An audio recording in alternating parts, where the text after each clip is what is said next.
김만복 전 국정원장이 3년 전에도 다른 대부업체에서 이사로 활동했다는 증언이 나왔습니다. 김 전 원장이 설립한 장학재단의 지원 실적은 초라했습니다. 단독 보도 이어갑니다. 트럼프 대통령이 북한의 회담 재고려 발언에 지켜보겠다는 신중한 입장을 보였습니다. 백악관은 북한 비핵화 해법으로 트럼프 모델을 제시했습니다. 대선 전 매크로 프로그램을 이용해 댓글 작업을 한 경공모 핵심 회원 4명이 킹크랩 작업도 전담한 사실을 확인했습니다. 이들은 주주인이라는 비밀 채팅 앱으로 작업을 논의했는데 국내 한 대학에 서버가 있는 것으로 드러났습니다. 서울, 경기 등 수도권에 천둥, 번개를 동반한 많은 비가 내려 피해가 속출했고 오늘 밤사이 또 폭우가 쏟아질 전망입니다. 학교 주차장에서 교사의 차량이 돌진해 학생 4명을 덮쳤습니다. 차가 멈출 줄 알았어요. 그런데 이 차랑 차 사이를 지나서 펜스를 넘어가서 있는 상태를 봤고 교사와 시민들이 힘을 합쳐 학생들을 구했습니다. 유명 유튜버가 과거 피팅 모델 촬영을 가장해 집단 성추행을 당했고 노출 사진이 유포됐다고 폭로했습니다. 다른 배우 지망생도 비슷한 성범죄 피해 사실을 고백하면서 경찰이 수사에 착수했습니다.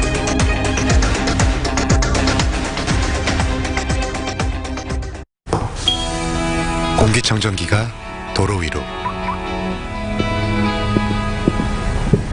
내일을 바꾸는 현대수소 전기차.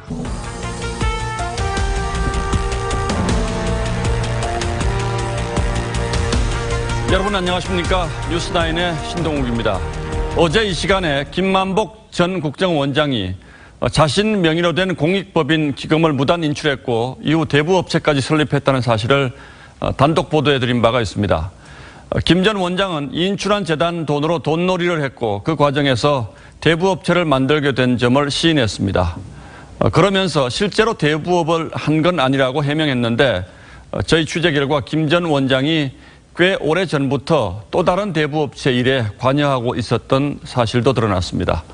정동권 기자의 단독 보도입니다. 김만복 전 국정원장은 대부업체 설립 배경에 안중근 장학회 기금 무단 인출과 관련이 있음을 사실상 인정했습니다.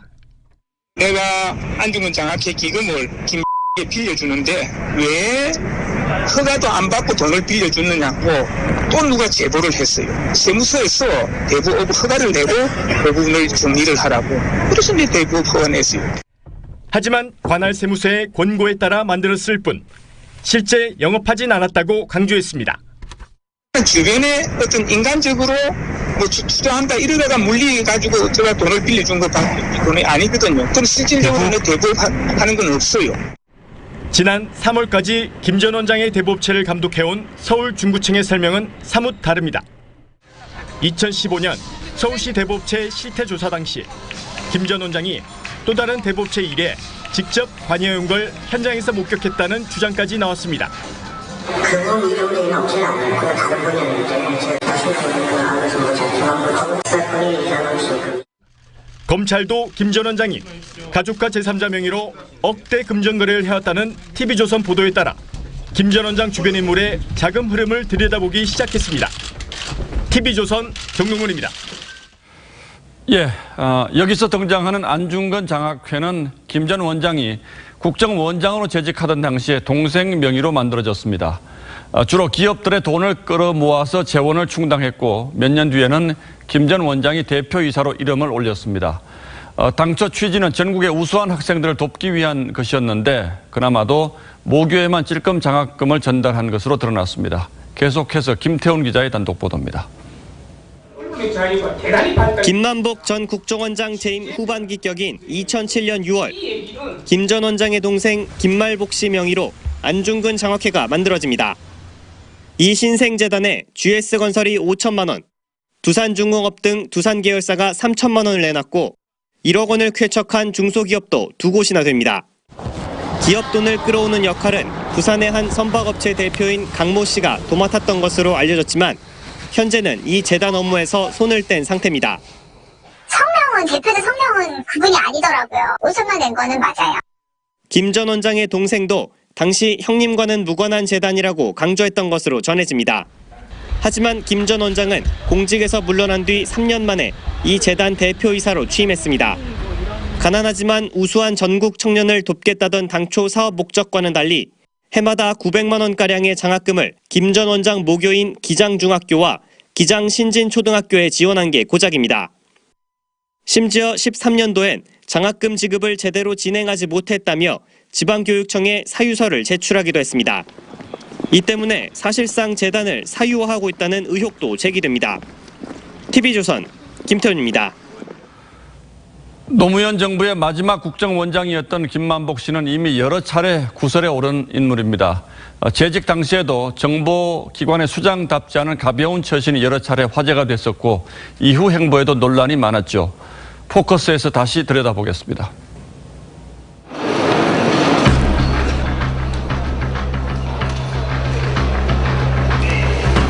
아프가니스탄에서 탈레반의 인질로 잡혔던 우리 국민들의 입국 순간, 김만복 당시 국정원장 옆에 선글라스를 낀 남성이 함께 서 있습니다. 탈레반과 현지 협상에 나섰던 국정원 요원입니다. 김 전 원장은 귀국 비행기 안에서 이 요원과 함께 기자회견을 하기도 했는데, 신분이 드러나면 안 되는 비밀 요원의 얼굴을 정보수장이 나서서 공개했다는 비판을 받았습니다. 노무현 정부 시절인 2007년 남북 정상회담. 당시 김 원장은 두 손으로 김정일의 손을 잡고 고개를 숙이며 인사했습니다. 김장수 당시 국방장관과 비교되기도 했습니다. 2011년에는 일본의 한 친북 성향 잡지에 연평해전을 연평패전이라고 표현해 구설에 올랐죠. 이랬던 김 원장이 2015년 돌연 새누리당의 PX로 입당 원서를 보내 당원이 됩니다. 라디오 인터뷰에서는 일종의 커밍아웃까지 합니다. 내 기본적인 정서나 내 주변은 약간 보수적입니다. 그래서 새누리당이 내하고 정서가 맞습니다. 하지만 새누리당 당원 신분으로 새정치민주연합 후보를 지지한 사실이 드러나면서 결국 제명됐습니다. 정보수장 출신답지 않은 가벼운 입도 여러 차례 문제가 됐습니다. 2008년 한 일간지에 실린 기사입니다. 2007년 대선 하루 전 평양을 방문한 김 원장이 김양건 통일전선부장을 만나 이명박 후보 당선이 유력하다고 발언한 내용이 담겼습니다. 이후 김 원장이 대화록을 통째로 언론에 넘긴 사실이 드러났고 결국 국정원장에서 물러났습니다. 2011년에는 일본 잡지에 남북 정상회담 기밀을 누설한 혐의로, 2015년에는 남북 정상 간 핫라인이 있었다고 말해 비밀 누설 혐의로 수사를 받았습니다. 그런데도 정작 기자들이 물어볼 때는 좀처럼 입을 열지 않습니다. 언급을 하지 않겠습니다. 미안합니다. 말할 수 없습니다. 그런데 그가 입을 뗐던 질문이 있습니다. 기이한 행보다 이런 식으로 계속 이제 나오고 있는데 혹시 동의하시는지? 예? 혹시 그런 보도 나오는? 거기는 내가 동의할 리가 있어요. 하지만 이번엔 공익재단 자금을 빼내 대부업에 썼다는 의혹으로 검찰 수사를 받고 있습니다. 본인은 아니라고 하지만 각종 구설에 올랐던 그의 또 다른 의혹이 어떻게 결론 날지 지켜볼 일입니다. 뉴스9 포커스였습니다. 예, 북한 관련 뉴스는 지금 막 들어온 소식이 하나 있어서 먼저 전해야 할 것 같습니다. 남북 고위급 회담의 북측 대표인 리선권 북한 조평통위원장이 우리의 맥스 썬더 훈련과 태영호 전 공사 강연을 문제 삼으면서 남북 대화를 중단할 수 있다, 이렇게 협박해 왔습니다. 정부가 어제 발표한 유감과 그리고 회담 개최를 촉구한 내용을 오히려 문제 삼았다고 하는데 좀 자세한 사정을 들어볼 필요가 있을 것 같습니다. 강상구 정치부장 전해 주시죠. 예, 리성권 북한 조국평화통일위원장이 조선중앙통신 기자의 질문에 답하는 방식으로 통일부가 어제 발표한 남북 고위급 회담 유감 성명을 정면으로 비판했습니다. 리성권은 어제 정부가 보낸 통지문이 터무니없는 유감과 촉구 따위를 운운하며 상식 이하라고 비난했습니다. 회담 무산의 원인은 한미훈련의 타당성 여부를 논하기 위해서라도 회담을 열어야 한다는 우리 측 통지문 내용은 북침 전쟁 연습을 합리화하고 역겨운 비방 중상을 지속시켜 보려는 철면피와 파렴치의 극치라고 주장했습니다. 리 선거는 회담 취소의 이유였던 맥스 샌더스 훈련과 함께 특히 태영호 전 공사 문제를 강도 높게 비판했습니다. 태영호 공사가 국회에 나선 것은 청와대나 통일부, 국정원, 국방부와 같은 남조선 당국의 직접적인 관여와 묵인, 비호 아래 조직되고 실행된 것이라고 주장했습니다. 리 선거는 또 현 남조선 당국은 현실적인 판별도 없는 무지무능한 집단이라면서 적대와 분열을 본업으로 삼던 보수 정권의 속성과 일맥상통하다고 비난했습니다. 그러면서 태영호 전 공사 발언 등 엄중한 사태가 해결되지 않는 한 남조선의 현 정권과 다시 마주 앉는 일은 쉽게 이루어지지 않을 것이라고 주장했습니다. 지금까지 정치부였습니다. 상황이 좀 더 꼬여가는 듯합니다. 미국도 지금 몹시 당황한 듯한 분위기인데 그럼에도 불구하고 기싸움에서 밀리지 않겠다는 듯 백악관 대변인은 북한이 싫다면 어쩔 수 없지 않겠느냐는 반응을 내놨고 기존의 리비아식 핵 해법이 아닌 트럼프식 모델이라는 새로운 말도 나왔습니다. 그러나 아직은 판을 깨지는 말자는 분위기가 좀 더 우세합니다. 유지연 기자가 미국의 반응을 종합 분석했습니다. 미국 정상회담 취소 가능성을 거론한 북한의 초강수 메시지에 트럼프 대통령은 말을 아꼈습니다. 한반도 비핵화 원칙을 고수한다면서 미북 회담은 시간이 말해줄 것이라고만 했습니다. We haven't seen anything. We haven't heard anything. We will see what happens. 미 백악관도 신중한 입장입니다. 북한이 선 비핵화 후 보상이라는 리비아 모델에 반발하자 비핵화 해법에 정해진 틀은 없다며 다소 톤을 낮췄습니다. 그러면서 북한 맞춤형 모델로 이른바 트럼프 모델을 거론했습니다. Look, again, this is the President Trump model. He's going to run this the way he sees fit. We're 100% confident. 하지만 대북 압박도 잊지 않았습니다. If they want to meet, we'll be ready. And if they don't, that's okay too. And we'll continue with the campaign of maximum pressure if that's the case. But like I just 미 언론들은 북한의 반발로 백악관의 대응이 딜레마에 처하게 됐다면서 미국은 협상의 판을 깨지 않으면서도 북한의 공세에 말려들지 않아야 하는 과제를 두고 고심하고 있다고 전했습니다. TV조선 유지현입니다. 이렇게 미국과 북한이 물밑에서 격렬한 기싸움을 이어가고 있는 가운데 어제 북한의 집중 비난을 받은 존 볼턴 백악관 안보보좌관은 북한 김계관 부상이야말로 문제 있는 인물이라며 반격에 나섰습니다. 이미지 기자가 보도합니다. 존 볼턴 백악관 안보보좌관은 북한의 비난이 대수롭지 않다는 반응을 보였습니다. 2003년 자신이 김정일을 폭군 같은 독재자로 묘사했을 때도 북한이 거세게 반발했다며 북한 비난은 매우 익숙하다고 말했습니다. They called me human scum. They called me a bloodsucker. I kind of get used to it. It's what the North Koreans do. 북한의 완전한 핵포기는 물러설 수 없는 목표라고 강조하면서 자신을 사이비 우국지사로 비난한 김계관 부상은 문제 있는 인물이라고 반격했습니다. The fact that the statement that they issued was made yesterday by a veteran of the six-party talks, Kim Gi-kwan, who was always a problematic figure in those talks. 하지만 일부 미국 언론은 트럼프와 볼턴 사이가 미묘해졌다며 볼턴이 트럼프 노벨상 수상의 최대 장애물이라고 보도했습니다. 이런 가운데 일본 아사히 신문은 폼페이오 장관이 김 위원장과 만나 일부 핵탄두와 핵물질, ICBM을 반년 안에 반출하라고 요구했으며 반대급부로 테러 지원국 해제를 고려하고 있다고 전했습니다. TV조선 이미지입니다. 브룩스 주한미군 사령관 후임으로 강경한 원칙론자로 알려진 로버트 에이브럼스 전력사령관이 내정됐습니다. 육군 참모총장을 지낸 아버지부터 두 형까지 포함하면 집안의 별이 무려 13개에 달하는 군인 집안 출신의 전형적인 무장입니다. 보도에 안영영 기자입니다. 미국의 주력 전차인 에이브럼스 전차입니다.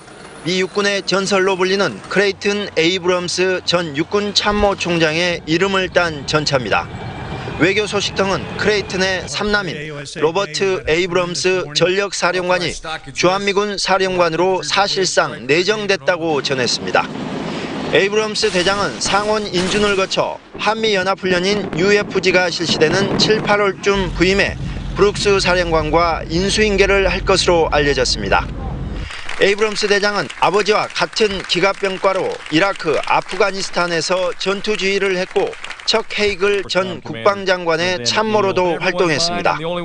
정무적 감각이 뛰어난 브룩스 사령관과는 달리 강경한 원칙론자로 알려져 있습니다. We are expert in our warfighting skills, ready to deploy and win. 대장 출신인 아버지를 비롯해 첫째 형은 준장, 둘째 형은 대장으로 예편했습니다. 가문의 별이 무려 13개에 달합니다. 3명의 누나들도 군인과 결혼한 것으로 알려졌습니다.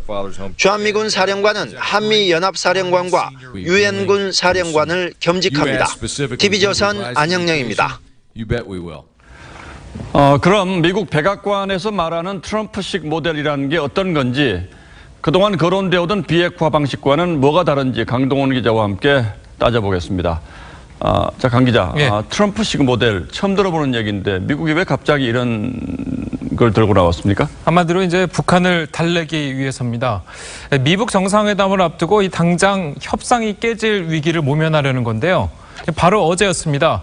북한 김계관 외무성 제1부상이 트럼프 정부가 줄곧 추구해온 리비아식 비핵화 해법을 두고 미국이 태도를 바꾸지 않으면 미북 정상회담도 무산될 수 있다고 엄포를 놨기 때문입니다. 이 때문에 미국은 리비아식 해법 같은 특정한 모델로 삼는 것이 아니라 제3의 모델인 이른바 트럼프식 모델로 북핵 협상을 하고 있다고 밝힌 겁니다. 미국으로서는 미북 정상회담이라는 북핵 폐기로 가는 절호의 기회를 놓칠 수 없었던 것으로 보입니다. 그동안은 북핵 폐기 방법에 대해서 리비아식이다 또는 카자흐스탄식이다 이런 얘기가 많이 나오지 않았습니까? 예. 그런데 이런 방법들은 어떤 문제가 있는 겁니까? 예, 한마디로 미국이 갖고 있는 비핵화 모델은 이제 4가지라고 볼 수 있습니다. 바로 리비아와 남아공, 그리고 카자흐스탄, 우크라이나 이렇게 4가지 방법인데요. 예. 선 핵 폐기 후 보상 방식이었던 리비아는 1990년대였죠. 이스라엘 견제를 하기 위해서 핵무기 개발에 나섰다가 이 핵무기와 원심 분리기 등을 모두 미국에 넘기고 핵 포기를 선언했습니다. 그리고 모든 핵 프로그램을 폐기했었습니다. 그 다음 남아프리카 공화국은 1970년대였죠. 핵 개발에 나선 후에 인종차별로 국제사회의 압박이 거세지자 1993년 핵 포기를 선언했습니다. 그런데 당시 남아공은 자발적으로 핵 포기를 했지만 이 국제사회의 경제적 보상은 별도로 없었습니다. 다음은 이제 카자흐스탄과 우크라이나식인데요. 이 2가지 방식은 같습니다. 1991년 옛 소련 붕괴 후 떠안은 핵무기를 다른 나라로 이관하거나 해체한 방식입니다. 그런데 이 각각의 핵무기 보유 그리고 동기, 수준, 완성 단계들이 각각 다르기 때문에 이 4가지 방식 중에 한 가지를 북한에 적용하기는 힘들다고 할 수 있겠습니다. 자, 그래서 트럼프식 모델이다라는 말이 나온 것 같은데 예. 구체적으로 이건 어떻게 하겠다는 건지 설명이 나왔습니까? 아직까지 미국은 트럼프 모델이 뭐다 이렇게 확실하게 얘기는 못하고 있습니다. 그만큼 북한의 사정이 복잡하기 때문인데요. 북한은 4가지 모델의 나라와는 다르게 얼마나 많은 핵무기가 또 얼마나 많은 발사체에 있는지 모르기도 하고 또 알 수 있는 방법도 없기 때문입니다. 예. 그래서 트럼프 방식은 북한의 확실한 비핵화 이후에 확실한 경제적 보상에 맞춰지는 이제껏 보지 못했던 경제의 맞춤형 모델이 새로 생길 거라는 분석이 많습니다. 예, 만약 북한 비핵화에 성공을 한다면 미국이 북한 모델이라는 새로운 모델이 또 생길지도 모르겠군요. 예, 강동원 기자 잘 들었습니다.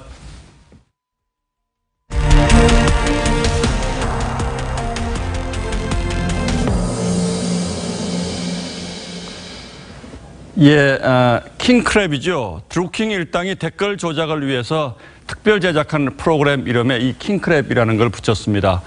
킹크랩을 동원한 댓글 조작은 닉네임 촛보와 서유기 등 4명이 전담했다는 진술이 나왔습니다. 해외 서버를 둔 킹크랩은 드루킹이 체포된 뒤에 지금은 삭제된 상태인데 이들 중 4명 중 2명은 드루킹과 함께 붙잡혔고 서유기도 그 이후에 구속됐지만 검찰이 영장을 기각하면서 촛보는 여전히 자유로운 상태입니다.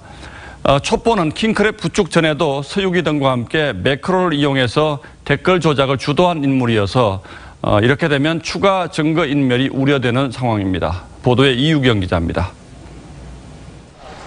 서유기 박모 씨는 경찰 조사에서 댓글 매크로 조작을 4명이 담당했다고 진술했습니다. 본인을 포함해 드루킹과 함께 체포 구속된 둘리 우모 씨, 솔보나르타 양모 씨, 그리고 촛보 등입니다. 경공모 일반 회원들이 댓글 작업을 할 기사들을 가져오면 이들 4명이 조작을 실행하는 구조였단 겁니다. 서유기는 또 댓글 조작에 처음엔 매크로를 썼고 킹크랩이 개발되자 올해 1월부터 시험 작동을 시작했다고 진술했습니다. 드루킹은 댓글 조작을 위해 네이버 아이디가 필요하다. 자녀와 배우자 전화번호로 아이디를 하나씩 더 만들어서 보내달라며 지역 제한은 풀어달라고 경공모 회원에게 지시했습니다. 킹크랩은 드루킹 구속 직후 삭제된 것으로 나타났습니다. 킹크랩 개발에도 관여한 IT 담당 트렐로는 본인이 삭제를 했다고 경찰 참고인 조사에서 진술한 것으로 알려집니다. 핵심 증거가 사라지고 있지만 깡통폰 조달과 댓글 조작에 관여한 촛보 등은 여전히 불구속 입건 상태입니다. 이런 가운데 한반도 인권과 통일을 위한 변호사 모임은 어제 이주민 서울지방경찰청장을 직무유기와 증거인멸 혐의로 고발했습니다. TV조선 이유경입니다. 이렇게 댓글 조작의 핵심 기지 역할을 한 킹크랩은 사라졌지만 드루킹 일당의 비밀 대화방인 주주인 서버는 아직 남아있습니다. 뉴스나인 취재 결과 주주인은 국내 한 사립대학의 인터넷 서버를 기반으로 운영된 것으로 알려졌는데 이 대학 서버는 아직 수사선상에도 오르지 않고 있습니다. 홍영재 기자가 취재했습니다. 드루킹이 김병수 전 의원과 오사카 총영사 청탁 사실 등을 언급합니다. 이 채팅방은 주주인이란 사이트를 통해 개설됐습니다. 월요은하방, 화요열린지구방 등 등급에 따라 경공모 회원이 참여하고 드루킹과 최측근 타이밍은 일주일에 너댓 차례 중요 행동 지침을 전달했습니다. 드루킹은 이 대화방에서 열린지구 등급 회원들에게 댓글 조작에 쓸 휴대폰을 모아달라고 지시하기도 했습니다. 그런데 이 주주인 서버가 서울소재대학 캠퍼스에 있다는 증언이 나왔습니다. 경공모 핵심 회원은 드루킹이 평소에 주주인 서버가 A대학에 있다고 수차례 얘기했다고 말했습니다. 또 주주인 서버는 경공모 회원이자 이 대학 IT 담당 직원 등이 관리하고 있다고 전했습니다. 이 대학엔 대하명, 화남미소 등 경공모 회원 여러 명이 교직원으로 근무하고 있다고 전해집니다. 이 대학 관계자는 교직원이 업무를 위해 학교 서버를 빌려 사용할 수 있다고 밝혔습니다. 드루킹 지시사항과 회원 인적사항, 자금 내역 등 방대한 대화 내역이 담긴 주주인 서버가 수사 의지의 새로운 시험대가 되고 있습니다. TV조선 홍영재입니다. 네, 밤사이 수도권과 중부지방에 17,000번이 넘는 번개가 쳤습니다. 또 쏟아진 폭우로 사망자는 3명으로 늘었습니다. 오늘 밤에도 많은 비가 예보됐습니다. 윤재민 기자입니다.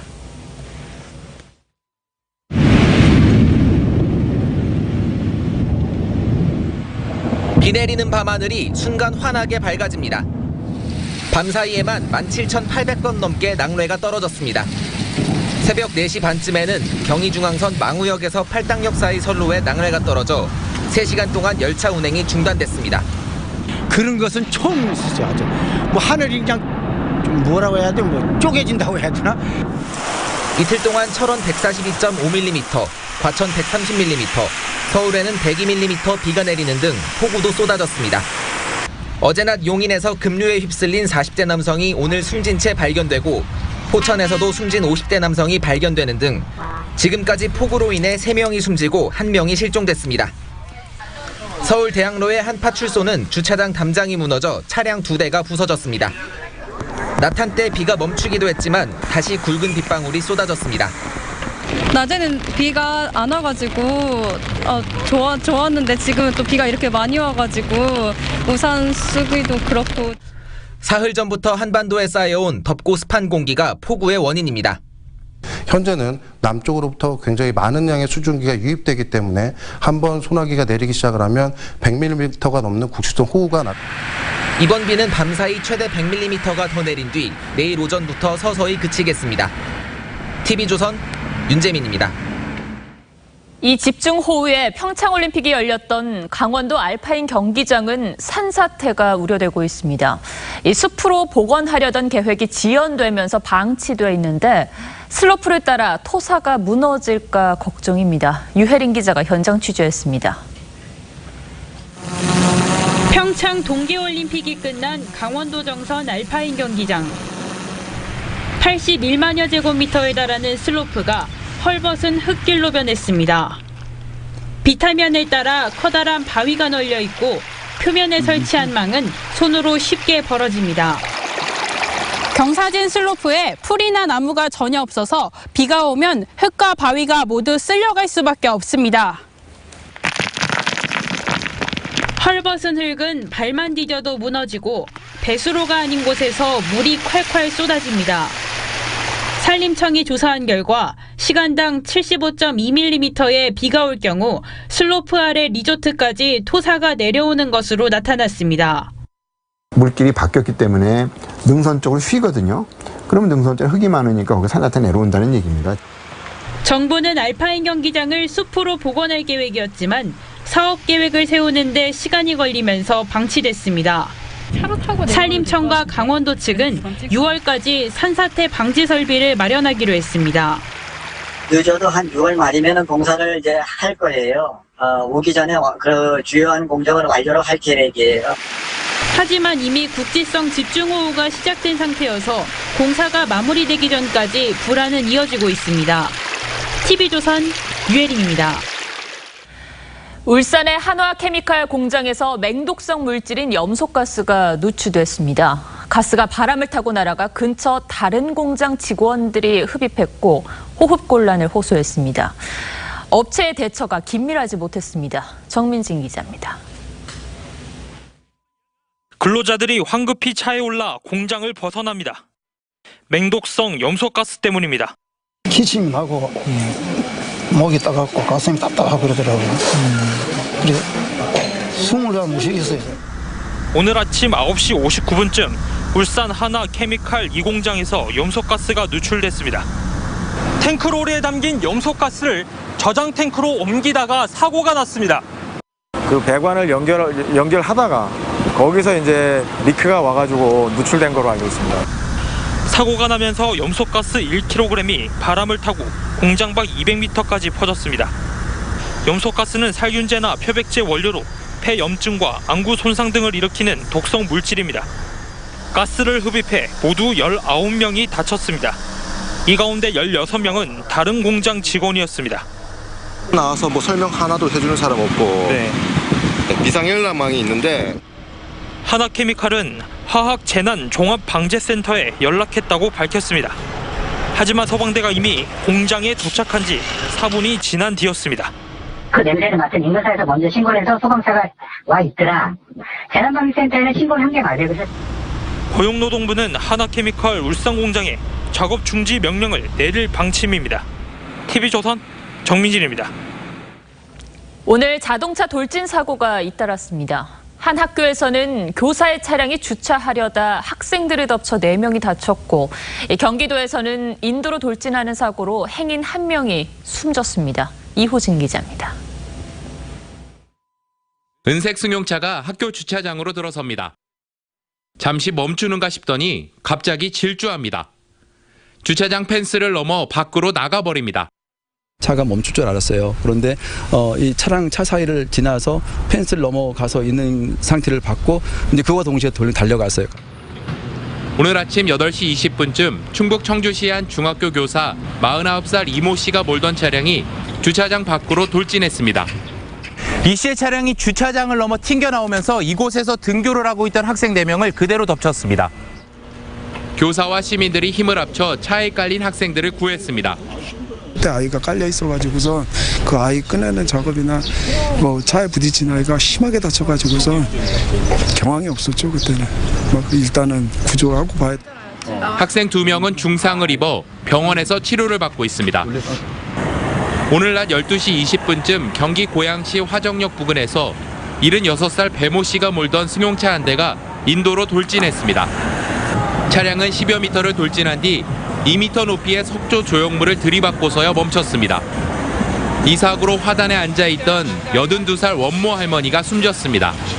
그 뻘짓은 불순 아닌 것 같고 그 뻘짓 넘으면 쭉 하고 막 타야 흔적이 있고 막 콧돈 닦고 있어야 될 거 아니야. 경찰은 두 사고 모두 운전자의 조작 미숙에 의한 사고로 보고 정확한 사고 원인을 조사하고 있습니다. TV조선 이호진입니다. 벽을 뚫고 금은방에 침입하려던 30대 여성이 범행에 실패하고 붙잡혔습니다. 사전 답사를 하고 공구까지 준비해서 6시간 동안 벽을 팠지만 벽 속에 뚫질 못할 철판이 있었습니다. 이심철 기자입니다.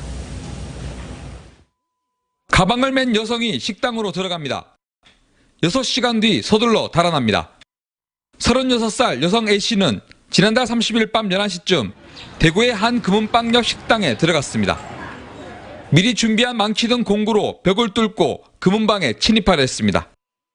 A씨는 6시간 동안 벽 뚫기에 실패하자 가지고 온 공구를 버리고 그대로 달아났습니다. 벽 속에는 두꺼운 철판이 있었기 때문입니다. 지난 3월부터 손님으로 위장해 2차례 현장을 답사했지만 벽 속에 철판이 있다는 건 몰랐습니다. 금은방 주인은 15년 전 벽을 뚫려 7억 원어치를 도둑맞은 뒤 철판을 설치했습니다. 두 번 다시 도둑은 맞으면 안 되겠다 생각이 들어가 아마 그때 5mm 철판을 갖다 붙였고. 이게 되면 저는 황당하죠. 밤에 잠을 잘 못 자요 이게. A씨는 경찰의 추적을 피하기 위해 달아나면서 2차례 옷을 갈아입고 골목길도 맴돌았습니다. 길 건너서 골목길 쪽으로 피해 다니다가 담을 넘어서 범행 시작할 때도 옷을 갈아입고 오고 범행 끝나고도 가서 옷을 갈아입고 그래 가는 거죠. A씨는 경찰 조사에서 빚 2,500만 원 때문에 범행을 계획했다고 진술했습니다. TV조선 이심철입니다. 검찰이 도심 속 오피스텔에서 대규모로 대마를 재배하고 판매한 일당을 적발했습니다. 이들은 SNS와 유튜브에 광고한 뒤 실제 거래는 추적을 피하기 위해 디웹 사이트와 가상화폐를 이용했습니다. 박경준 기자입니다. 경기도 고양시의 한 오피스텔. 안으로 들어가자 일반 가정집과 같은 거실이 나옵니다. 방으로 보이는 문을 열자 녹색 식물이 가득합니다. 환한 조명 아래 빽빽하게 놓여진 화분 속 식물들은 마약류인 대마입니다. 36살 강모 씨 등 3명은 지난해 11월부터 70평대 오피스텔을 빌려 방 4곳에 전문 수경재배 시설을 설치했습니다. 검은색 커튼으로 창문을 가린 뒤 자동 타이머 기능의 조명과 수로, 펌프까지 완비했습니다. 강 씨는 수확한 대마를 IP 추적이 불가능한 디웹의 대마 판매 사이트에서 서울킹이란 이름으로 활동하며 판매했습니다. 거래엔 가상화폐의 한 종류인 다크코인을 활용해 수사기관의 추적을 피했습니다. 이들은 IP를 바꿔가며 대담하게 SNS와 유튜브에 대마 판매 광고까지 했습니다. 강 씨 일당이 이런 식으로 대마를 팔아 벌어들인 돈은 5달 동안 1억 2천만 원에 달합니다. 검찰은 마약류 거래 게시글을 모니터링하다 광고를 발견해 강 씨 일당을 붙잡았습니다. 검찰은 오피스텔을 급습해 재배 중이던 대마 약 300주와 보관 중이던 대마와 대마 쿠키 1kg을 압수했습니다. 검찰은 강 씨 등 3명을 구속 기소하고 이들이 범행으로 얻은 수익을 환수할 예정입니다. TV조선 박경주입니다. 불법 집회를 주도한 혐의로 복역 중인 한상균 전 민주노총 위원장이 다음 주 가석방됩니다. 징역 3년의 형기 중 6개월가량을 남기고 출소하게 됐습니다. 김도형 기자입니다. 한상균 전 민주노총 위원장은 지난 2015년 11월 민중 총궐기 집회를 주도했고 그해 12월 조계사에서 경찰과 대치하다가 체포됐습니다. 대법원은 지난해 5월 한 전 위원장에게 특수 공무집행 방해 등 혐의로 징역 3년을 확정했습니다. 그런데 법무부가 한 전 위원장을 가석방하기로 했습니다. 한 전 위원장은 복역 중인 경기 화성교도소에서 오는 21일 오전 10시에 출소할 예정입니다. 법무부 관계자는 이번 주 초 심사위원회를 열어 한 전 위원장을 가석방하기로 결정했다며 통상적으로 모범적인 수형 생활을 하고 재범의 우려가 없으면 가석방 대상에 포함된다고 밝혔습니다. 한 전 위원장은 지금까지 2년 5개월여를 복역해 가석방 요건인 형기의 3분의 1 이상을 복역한 상태입니다. 민주노총은 한 전 위원장 석방을 꾸준히 요구해 왔지만 지난해 12월 문재인 정부 첫 특사 대상에선 제외된 바 있습니다. TV조선 김도영입니다. 강원랜드 채용 비리 수사 외압 논란과 관련해서 내일 외부 전문가로 꾸려진 자문단이 외압 여부를 심의합니다. 이 심의 결과에 따라서 이번 사태 봉합 여부가 판가름 날 전망인데 상부의 승인 없이 기자회견을 열었던 안미현 검사에 대해서는 징계가 검토되고 있습니다. 장민성 기자입니다. 안미현 검사는 강원랜드 채용비리 수사에 대검 지휘부의 압력이 있었다고 주장합니다. 증거를 확보하게끔 하는 절차가 막힌 상태에서 기소할 수 있을 정도로 증거가 모이지 않았는데 왜 소환하려고 하느냐라고 하는 거는 어불성설이라고 저는 생각하고요. 외압 행사 의혹을 받는 검찰 간부는 문무일 검찰총장의 최측근 참모이자 전국의 특별수사를 지휘하는 김우현 대검 반부패부장입니다. 핵심 관련자 압수수색이나 소환 과정에 부당한 지시가 있었다는 안 검사 주장과 수사 절차상 문제점을 바로잡기 위한 정당한 지휘였다는 대검 해명이 엇갈리는 상황. 결국 외부 법률 전문가 7명으로 꾸려진 자문단이 내일 이 문제를 심의합니다. 이 중 5명은 대검이, 나머지 2명은 강원랜드 수사단이 추천했습니다. 자문단은 실제 외압이 있었는지, 그에 따라 반부패 부장 등을 직권남용 혐의로 기소할지 여부를 결정하게 됩니다. 심의는 비공개로 이루어지고 결과는 내일 밤 늦게 나올 것으로 보입니다. 대검은 자문단 결정을 수용할 방침입니다. 안 검사가 근무 중인 의정부지검은 기관장 승인 없이 기자회견을 강행했다는 이유로 안 검사에 대한 징계를 검토하고 있습니다. TV조선 장민성입니다. 자유한국당 김문수 서울시장 후보가 바른미래당 안철수 후보와의 단일화 가능성을 처음으로 언급했습니다. 일단 안 후보도 딱 잘라 거절하진 않았습니다. 김보건 기자가 보도합니다. 자유한국당 김문수 후보가 안철수 후보가 자유민주주의와 시장 경제에 대한 정치적 소신과 신념이 확실하면 동지로 생각하고 같이 하겠다고 말했습니다. 우리가 같이 할 만한 그런 여러 가지 의지가 있으시다면 저는 능히 같이 할 수 있고 또 그것이 옳은 길이라고 저는 생각하고 있습니다. 조건을 달긴 했지만 처음으로 야권 단일화를 언급한 겁니다. 바른미래당 안철수 후보도 가능성을 열어뒀습니다. 김문수 후보께서는 박원순 시장이 다시 당선되면 안 된다는 생각을 하고 계신 것 같습니다. 다만 박원순 시장과 1대1로 붙어 이길 수 있는 후보는 자신뿐이라며 자신이 대표 선수라고 주장했습니다. 서울시장 선거에서 단일화가 이루어지면 전국적으로 한국당과 바른미래당의 단일화 바람을 이끌 수도 있습니다. 관훈 토론에 참석한 박원순 서울시장은 지방선거가 끝나면 평양을 방문하겠다고 했습니다. 리승권 조평통위원장은 박 시장님은 언제나 초청돼 있다라고 했기 때문에 이번 지방선거가 잘 끝나고 나면 저는 평양을 방문해서 병평 축구 같은 스포츠 교류와 역사 유적 유네스코 공동 등재 등 협력 방안을 논의하겠다고 했습니다. TV조선 김보건입니다. 창립 71년을 맞은 LG그룹이 4세 경영 체제에 막을 올렸습니다. 구본무 회장의 외아들인 구광모 LG전자 상무가 그룹 전체를 지배하는 지주회사에 등기이사로 추천된 건데 구본무 회장의 건강을 고려해 승계 작업을 서두르는 것으로 보입니다. 지선호 기자가 보도합니다. LG그룹이 오늘 지주사인 주식회사 LG의 이사회를 열고 구광모 LG전자 상무의 등기이사 추천을 의결했습니다. 올해 40세인 구 상무는 구본무 현 회장의 외아들입니다. LG에서 4세가 등기이사에 오르는 건 이번이 처음입니다. 구 상무는 원래 구 회장의 조카였지만 2004년 아들로 입적했습니다. 구 회장은 딸만 2명 두고 있었습니다. 구 상무는 2006년 LG전자 대리로 입사해 그룹 전략팀 등을 거쳐 2015년 상무로 승진했습니다.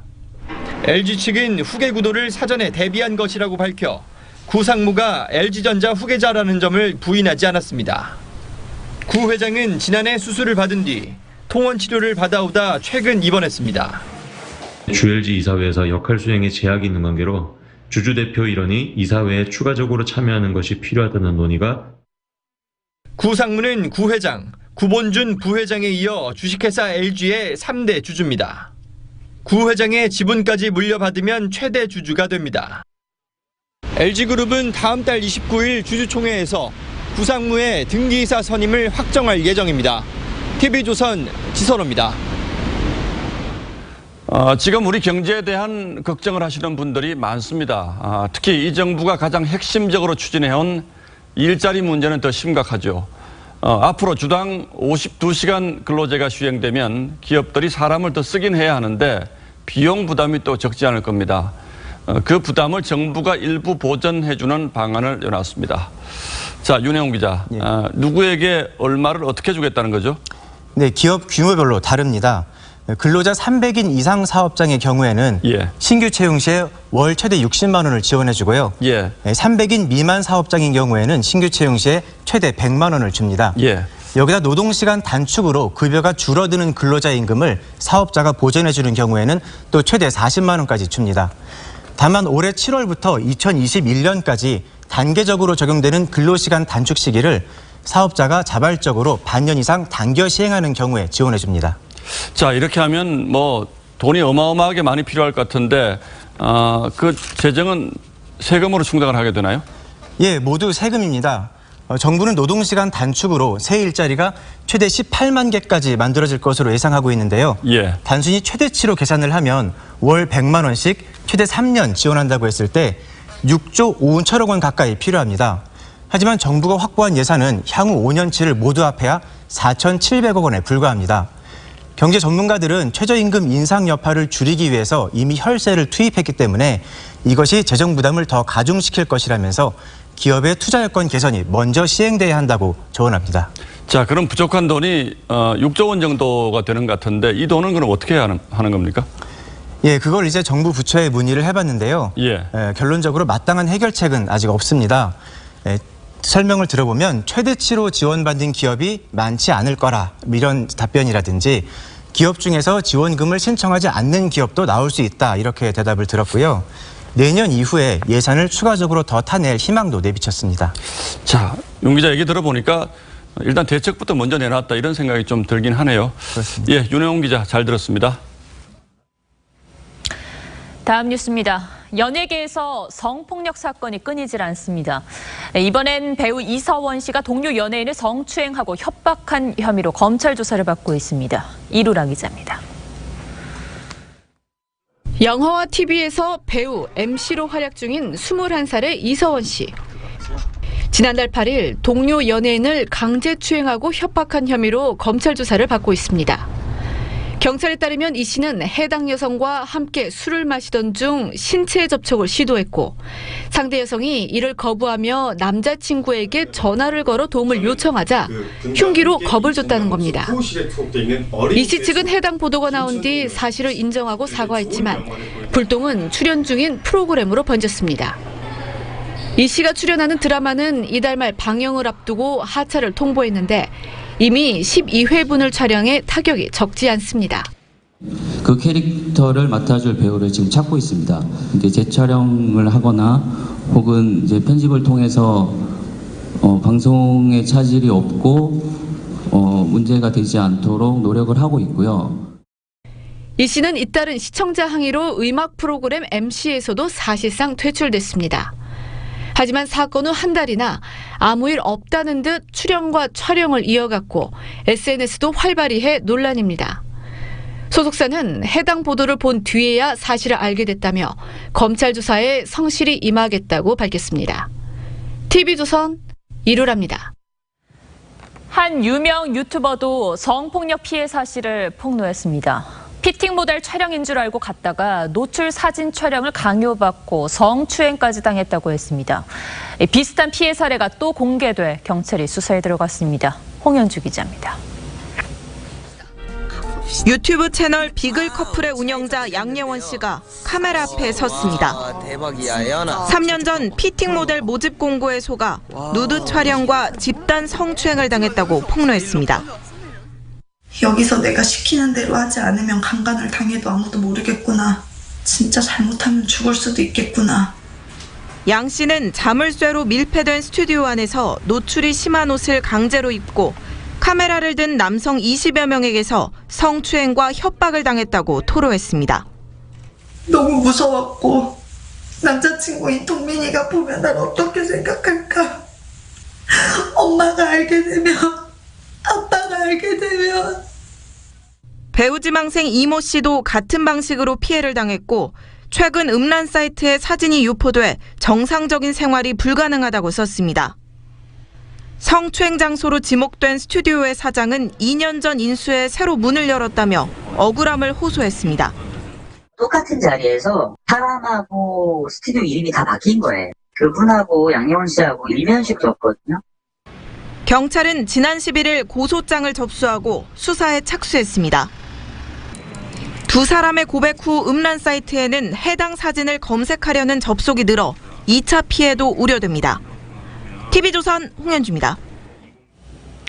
네, 전자담배 폭발 사고가 종종 잇따르더니 이번엔 미국 플로리다에서 사망하는 일까지 벌어졌습니다. 폭발 파편들이 머리에 충격을 줘서 숨진 것으로 조사됐습니다. 이태영 기자입니다. 한 남성이 전자담배를 입에 물고 흡입하는 순간 불꽃이 튀기며 연기가 뿜어져 나옵니다. 담배를 든 남성의 손은 시커멓게 그을렸습니다. SNS에 심심치 않게 제보되는 전자담배 폭발 영상입니다. 미국에서 전자담배 폭발로 인한 첫 사망자가 발생했습니다. 지난 5일 플로리다주 피터스버그에서 30대 남성이 전자담배를 피우다 폭발해 숨졌습니다. 부검 결과 머리에 파편이 박혀 숨진 것으로 드러났습니다. 폭발로 인한 불길로 전신의 80%가 화상을 입었습니다. Anybody who's lost a son doesn't want somebody else to lose a child to something like this. 이 같은 전자담배 폭발 사고는 2009년에서 2016년 사이 미국에서 최소 195건이 발생했습니다. 38명이 중상을 입었는데 숨진 경우는 이번이 처음입니다. 폭발이 일어난 전자담배는 필리핀 세부에 본사를 둔 스모크이 마운틴이란 제품입니다. 미국 FDA는 전자담배 폭발 원인은 여전히 분명하지 않다며 배터리와 연관됐을 가능성이 크다고 말했습니다. TV조선 이태용입니다.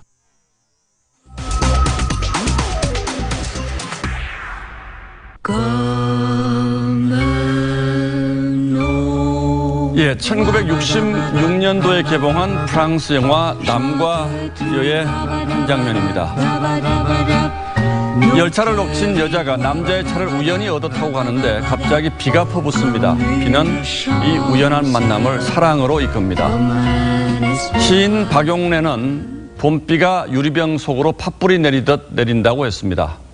여름비는 귓전에 맴도는 몽모운 소리, 상아빛 채찍이라 했고 가을비는 이렇다 할 일 없이 긴 밤에 모과차 마시며 가을 빗소리라고 노래했습니다. 봄비는 고요하고 여름비는 장쾌하고 가을비는 차 한 잔을 부릅니다. 때맞춰 내리는 단비를 중국의 시성두보는 좋은 비, 호우라고 했죠. 호우는 제때를 알아서 봄이라 만물을 키우네. 바람 따라 밤에 가만히 들어와 적시돼 가늘어서 소리조차 없구나. 그런데 어제 오늘 무섭게 퍼부은 비는 좋은 비 호우가 아니라 큰 비 호우였습니다. 자, 이 소리를 좀 들어보시죠. 예, 고요한 봄비가 아니라 장쾌한 여름비와도 같았습니다. 오늘 서울을 비롯한 중부지방엔 때이른 호우특보까지 내려졌다고 하니까 계절이 무색하지요. 기상청은 하루 평균 기온이 20도를 넘은 뒤에 다시 떨어지지 않는 첫날을 여름의 시작으로 봅니다. 그러니까 아직은 엄연한 봄입니다. 작년 여름은 5월 21일에 시작했습니다. 100년 전보다 20일이 빨라져서 여름만 37일이나 길어졌고 봄, 가을, 겨울은 모두 짧아졌습니다. 온난화 탓입니다. 지구가 뜨거워지면서 동해에서 명태가 사라지고 조기와 병어가 잡힙니다. 남해 멸치가 이 충청도 서해안까지 올라와서 지금은 서해 멸치가 30%나 된다고 합니다. 사과, 포도, 복숭아 과수원들이 더위를 피해서 강원도로까지 옮겨가고 있습니다. 이런 뒤죽박죽 세상에선 봄비도 숨죽여 내리는 걸 잊어버린 모양입니다. 좋은 시절은 빨리 갑니다. 폭우에 쫓겨 봄날이 훌쩍 가버리지는 않을까 조바심한 하루였습니다. 5월 17일 앵커의 시선은 5월의 호우였습니다. 모여있어 몇 번의 봄은 가고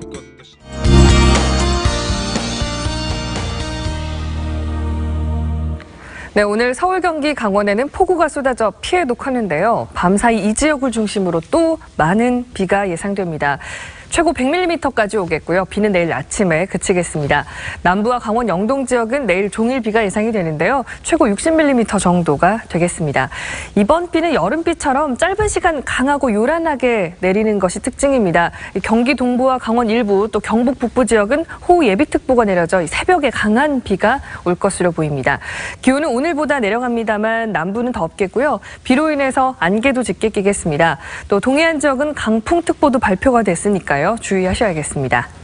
이번 주말에는 맑고 더위도 누그러지면서 이맘때다운 날씨가 이어질 것으로 전망됩니다. 날씨였습니다. 예, 목요일 뉴스9 마치겠습니다. 시청해 주셔서 고맙습니다.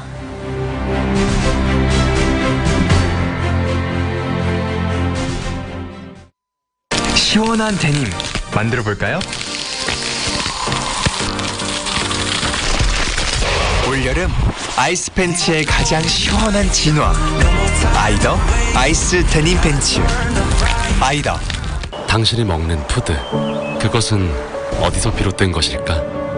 77,000시간 65만 킬로미터를 걷고 뛰고 헤매며 뉴오리진이 찾은 하나의 답은 푸드의 오리진을 다시 써야 한다는 확신이었습니다. 당연한 것이 당연하지 않게 된 지금까지의 푸드를 건강한 오리진으로 되돌릴 때까지 푸드의 오리진을 다시 쓰다. 뉴 오리진. 올여름 몸도 마음도 가볍게 가벼운 여름을 특별한 감사 가격으로 준비할 기회. 유니클로 감사제 오직 일주일 동안. 눈이 좋아진다. 눈 노화, 눈 침침, 눈 뒤로, 눈 건조. 언제까지 눈을 그냥 방치할 거야? 눈 건강엔 안국 건강. 루테인도 안국 루테인. WHO는 인류를 위협할 슈퍼버그로 헬리코박터를 선정했습니다. 그럼 당신의 위는 헬리코박터는 몸 밖으로 사라져야 합니다. 특허 유산균 HP7으로 더 강하게. 헬리코박터 프로젝트 윌.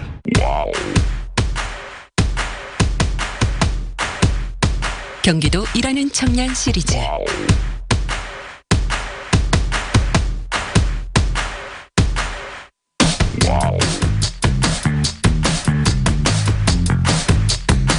와우. 중소기업에서 답을 찾다. 생각을 뒤집는 청년 일자리 정책. 경기도 일하는 청년 시리즈. 당신의 고객이 안심하도록, 환자가 건강하도록, 사업장이 깨끗하도록 단 한 마리의 해충까지 찾아낼 것입니다. 15880036. 여기 미래의 중심이 있습니다. 미래 자동차 기술을 이끌어갈 현대모비스의 새로운 시작. 미래의 포커스 현대모비스.